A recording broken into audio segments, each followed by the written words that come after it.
Hi, you guys. My name's Babs Quietek. I wanted to take a moment and give you a part of my story and how Dr. Dan Allender has played such a huge role in giving me an opportunity and a venue and a place to begin to discover and walk through my story.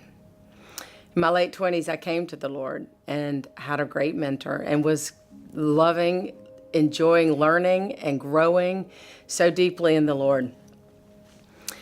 Came across some scriptures that said, "Behold, all things are new and everything has passed away." I was so grateful to see that. I spent probably 2 hours in my apartment alone, got on my knees and thanked God that I never had to look back at the stories and the trauma. There were many good things in my life too, but it had been so peppered with some traumatic, hard things to deal with that I never wanted to look at again. So I was ecstatic in that moment. About probably 3 to 5 months later, I was in a dash one morning to work, jumped in my car, zoomed down Carr Avenue, and the Lord said, "Turn on the radio." I quickly answered the Lord and said, "I don't have time to turn on the radio." And Jesus said, "Turn on the radio."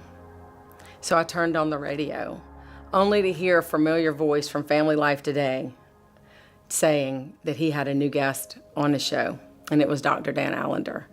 He asked Dr. Allender a very pointed question.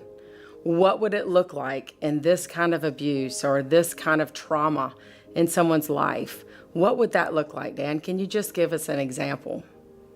And a voice that was not familiar to me, that became really familiar all the way up to this point, began to tell a story about my life, almost to the very detail. So much so that I had to pull over. Late or not, it just didn't matter. I could hardly breathe. So I had to pull over and listen to the story. At that very moment, I realized that the Lord was asking me if I would be willing to let Him, as the master builder, go back into my life and tear down what evil had built so that He could build what He planned for me to live and be all of my life. It was a very hard question. I ordered the book and the tapes and began to listen secretly, of course, with the book cover so no one could see what I was reading, so that I wouldn't be confronted with any real questions.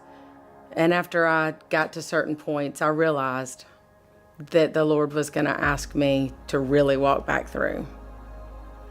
I was willing, and to this day, I am so glad that I allowed Him to be and to move through me and to heal and to give me joy and to allow me to taste the parts of life that evil and the enemy had every intention of stealing from me, so that I would never have the fullness of what God created me to be.